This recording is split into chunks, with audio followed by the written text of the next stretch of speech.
Decía el bueno de Carl Sagan que no va a llegar vida de otro planeta para salvarnos de nosotros mismos. La Tierra es el único mundo conocido y parece que nuestra responsabilidad se basa en preservar y querer ese punto azul pálido, el único hogar que siempre hemos conocido.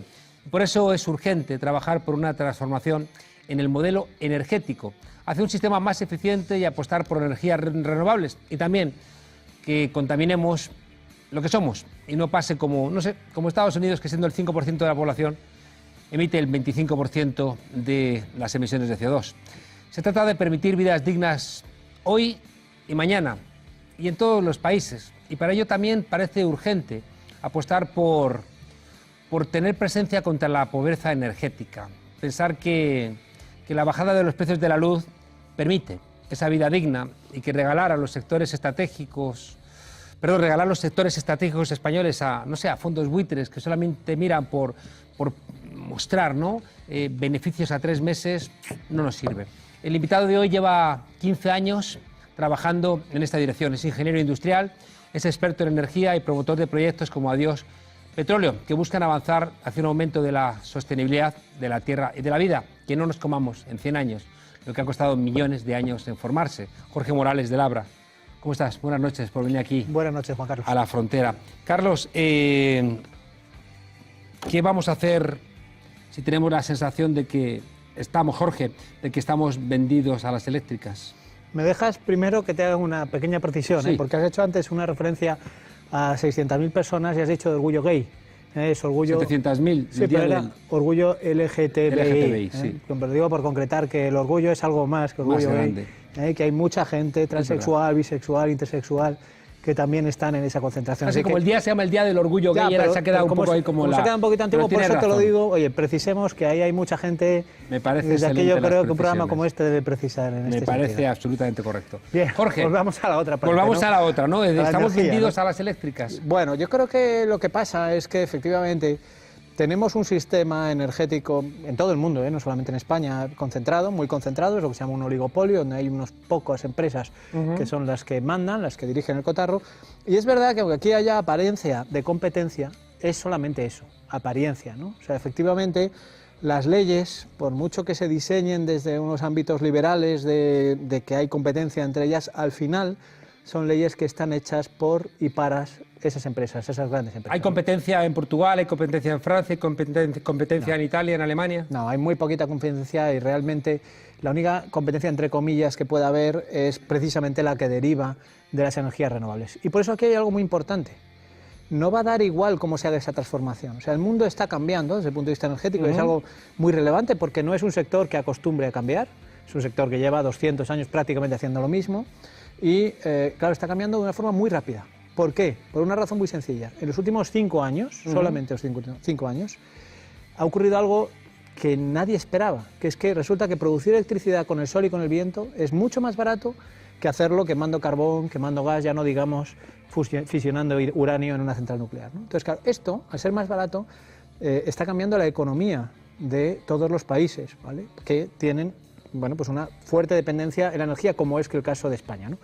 Claro, ¿por qué digo que es muy importante esto del oligopolio? Porque si esa transformación, que se va a producir en todo caso porque ya es más barato hacerlo, ¿vale?, y por tanto vamos a entrar ahí, yo diría por suerte, vamos a dejar de quemar esa herencia de la que hablabas, ¿no?, y que ya hablaba yo en mi libro de Adiós Petróleo, ¿no?, de millones de años fondos el petróleo y nos lo quemamos en 200. Bien, el problema es que si eso lo volvemos a concentrar en las mismas manos, le saldrá más barato producir la electricidad, pero eso no garantiza que nosotros vayamos a pagar menos. Claro, porque en 2018 la luz ha alcanzado el precio más alto de la última década.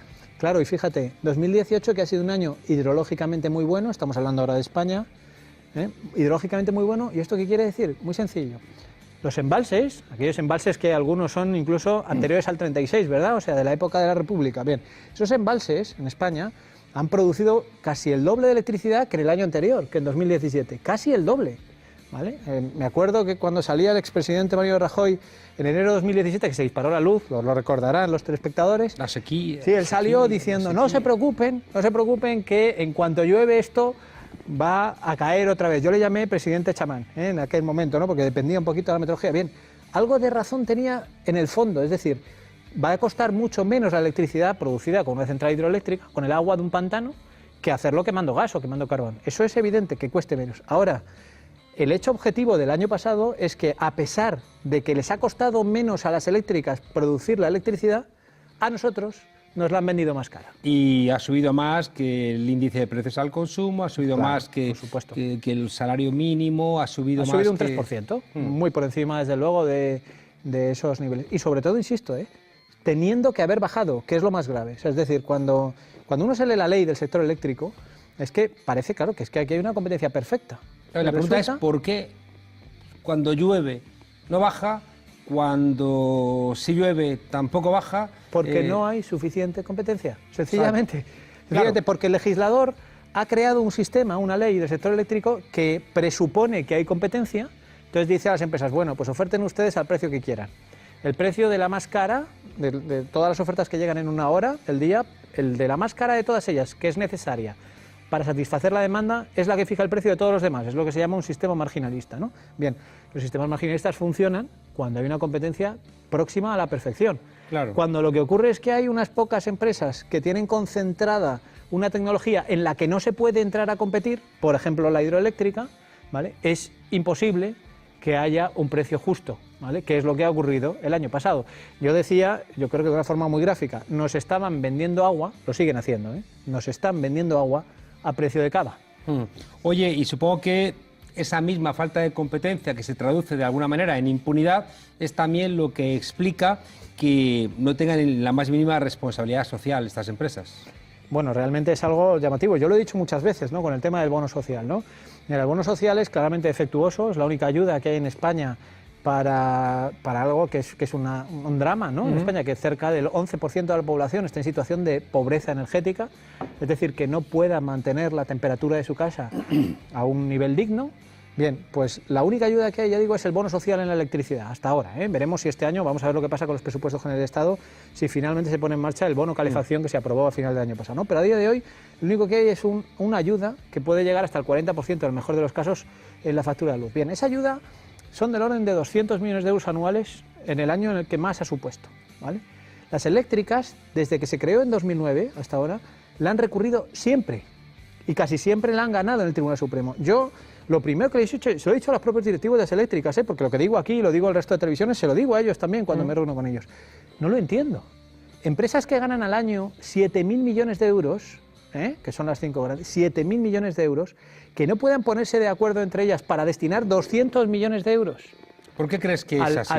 Yo creo que está mal entendido el problema, que ellos no son conscientes. Muchas veces me dicen, es que, Jorge, tenemos un problema de la imagen pública, ¿no? Además, en algún caso incluso me echan en cara que yo perjudique más aún su imagen, ¿no? Yo le digo, mira, yo, en fin, sí, lo único que hago es decir lo que veo, ¿no? De hecho, por eso no me han podido llevar a juicio todavía, ¿no? Porque después de muchos años hablando en televisión, no me han pillado ninguna vez en ninguna cosa que haya dicho que sea falsa, ¿no? Entonces, claro, al final les digo, mira, yo no creo la imagen la tenéis vosotros, ¿no? Es un problema, yo creo, de no darse cuenta de que en general la ciudadanía está muy harta de ciertos comportamientos. La gente me dice, claro, dicen, no entendemos el recibo de la luz. El recibo de la luz no lo entiende casi nadie. Las encuestas que se hacen es que prácticamente el 90% de la población no lo entiende. Pero fíjate, Juan Carlos, el recibo es muy sencillo. El recibo tiene una parte fija, depende de la potencia contratada, es decir, los electrodomésticos que puedas poner a la vez, la simultaneidad de electrodomésticos, si te pasas te saltan los plomos, como se dice en la calle. Tiene otra parte variable que depende de las vueltas del contador. Y luego tiene dos impuestos, el impuesto especial de electricidad, que es un 5% sobre el anterior, y el IVA, que podríamos debatir mucho sobre el IVA, pero es verdad que es el tipo general, es el mismo que tiene un Ferrari, ¿verdad? El 21% sobre todos los conceptos anteriores. No es difícil entender el recibo. El problema yo creo que no es entender las 4 líneas del recibo. El problema es que la gente quiere entender por qué, por ejemplo lo que estamos hablando ahora, por qué este año paga 70 euros y el año pasado pagaba 60. Es decir, pero ¿cómo me ha subido 10 euros el recibo si me está diciendo además, Jorge, que están produciendo electricidad con fuentes más baratas que el año pasado? Ese es el problema, ¿no? Y ahí hay mucho trabajo por hacer, pues se puede mejorar muchísimo la transparencia en ese recibo de la luz para que la gente lo entienda, que es lo que yo creo que hace falta, ¿no? Hay una cosa que se me escapa, o no, por ejemplo, la pelea que está teniendo ahora mismo Unidos Podemos con el gobierno del Partido Socialista para realmente bajar la tarifa de la luz, por ejemplo. Y como que no puede. Igual ocurre con los alquileres. Tiene otra vez que ver con la falta de competencia. Bueno, vamos a ver, mira, te voy a decir algo que me parece muy relevante. Yo llevo muchos años diciendo que para cambiar el recibo de la luz y para que realmente las renovables lleguen de verdad, el autoconsumo sea una realidad, podemos ponernos un panel solar en casa, podemos tener edificios públicos que hagan que esos paneles solares abastezcan a familias que no pueden pagar la luz, porque es más barato comprarla con esos paneles solares que comprársela a una compañía eléctrica. Hacía falta cambiar algo que es el núcleo del sistema, que son esas reglas de funcionamiento del mercado de electricidad. Ya digo que llevo muchos años pregonando esto en las redes sociales, en los informativos, en los programas de televisión. En Hollywood te hubieran hecho una película. Bueno, pero bien, no busco películas, busco de verdad decir, mira, aquí hay un problema, hay un nudo gordiano que es el mercado de electricidad. Bien, pues en el acuerdo entre Unidos Podemos y el Partido Socialista, previo a los presupuestos generales de Estado, el que fue, creo que fue en noviembre, se anunció una de las medidas que yo llevo defendiendo desde hace años, medida estrella, es decir, vamos a sacar las centrales hidroeléctricas del mercado de electricidad. Fíjate qué cosa tan sencilla, algo donde no puede haber competencia, porque los ríos están copados, los embalses, ya no se puede anegar un pueblo como se hizo en el año 40, ni se pueden construir las presas como se construyeron en los años 40, ¿no? Con presos de guerra, por ejemplo. Eso ya no se puede hacer. Entonces, como no se puede hacer, es que no se puede competir, es que el concepto de competencia con esas centrales no existe. Entonces, como no existe esas centrales, no pueden vivir en la ficción de que ofrezcan al precio que les da la gana. No se puede, porque no hay libertad de entrada en ese submercado. Bien, pues en ese acuerdo estaba este punto. Saquemos las centrales hidroeléctricas del mercado. Bien, inmediatamente el día que se anunció, cayeron en bolsa más de 1.000 millones de euros las eléctricas, solo con el anuncio del acuerdo, ¿eh? No se ha llegado a materializar el acuerdo. Por tanto, fíjate la importancia que tendría el que realmente se pudiera llevar a cabo estas reformas integrales dentro del sector energético, ¿no? Y tendrá algo que ver también las puertas giratorias, es decir, que haya tanto ex político en los consejos de administración de estas empresas. Yo en esto, Juan Carlos, tengo mi particular visión, ¿eh? Vamos a ver. Yo, por supuesto, que critico, y lo primero que me pregunto es ¿por qué una empresa eléctrica contrata a un exministro o a un expresidente del gobierno a su consejo de administración y le paga 200.000 euros al año? ¿Por qué? Porque normalmente, yo los que he conocido, llevo casi 20 años ya en el sector, los que he conocido no son nada expertos en esto. De hecho, es uno de los grandes problemas. Llegan a un sector muy complejo y no saben cómo funciona. Entonces tocan en un sitio e inmediatamente las eléctricas, que saben mucho más, recomponen el puzzle y lo que hacen es que ganan al final más de lo que ganaban antes de esa reforma, ¿no? Bien. El problema yo no lo veo ahí, no lo veo en estos presidentes. Creo que lo que veo es que ellos lo que quieren hacer es influir en los partidos para que cambien la ley a su favor, claro, ¿no? Que es lo que finalmente pueden hacer. O que no la cambien. Bien, que eso es prevaricación clarísimamente y que lo que hay que hacer es demostrarlo. No, mira, fija, a mí me preocupa más el de segundo nivel, Juan Carlos. Es decir, esos abogados del Estado que estaban defendiendo la administración y ahora están en bufetes contratados por las eléctricas y que saben dónde están los puntos débiles, que saben que aquel informe que hizo aquel abogado del Estado se envió a tal sitio y está en tal expediente y eso puede hacer que un recurso prospere, por ejemplo, para echar abajo el bono social. Ese es el problema y yo creo que eso muchas veces pasa desapercibido, ¿eh? Jorge, nos comemos el tiempo y quería preguntarte por las centrales nucleares. Hay una idea de desmantelarlas, pero eso parece que tiene también sus problemas. Eso ya te anticipo que va a ser el gran tema energético en los próximos meses y años, ¿no? Te anticipo que va a haber un rescate de las centrales nucleares y que la cuantía de ese rescate se aproximará seguramente al de las cajas, ¿vale? Fíjate de lo que estamos hablando. Ahora mismo se está debatiendo, salía la noticia la semana pasada, entre el gobierno y las eléctricas un calendario de cierre de esas centrales, ¿no? Hay mucha gente que sigue pensando que la nuclear es limpia, falso. Los residuos serán peligrosos durante decenas de miles de años. Fíjate dónde estaba la humanidad hace 10.000 años, que estábamos con la agricultura.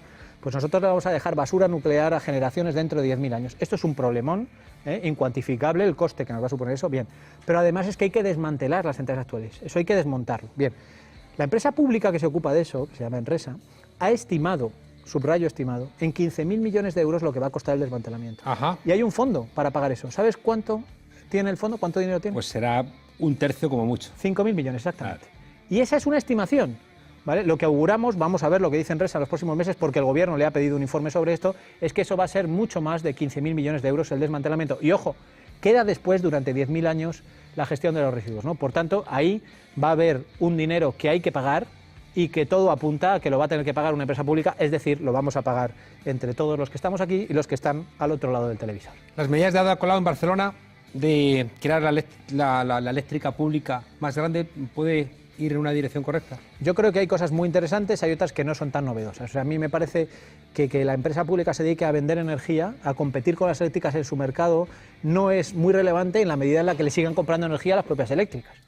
Es decir, Si lo que hace la empresa pública de Barcelona, de cualquier otro sitio, es generar su propia energía, por ejemplo, como te apuntaba antes, es decir, llenan las cubiertas municipales, todos los edificios públicos, los hospitales, los colegios, los parques, hasta los cementerios, que los hay, de placas solares, y todo eso lo que hacen es que utilizan esa energía para venderla, entonces estamos ante un cambio realmente disruptivo, ¿no? Si lo que hacen es sencillamente comprarle energía a las grandes eléctricas para venderla al consumidor final, hacer de intermediario, poco estamos avanzando en ese sentido. Bueno, Jorge Morales nos recuerda que esto es un problema integral y que seguramente tiene mucho que ver con pensar en las generaciones futuras y en buscar una energía que contamine menos, ¿no? Así es. Muchas gracias, Jorge Morales. Seguimos aquí en La Frontera contando con tu colaboración porque, como bien dices, creo que esto va para rato. Encantado.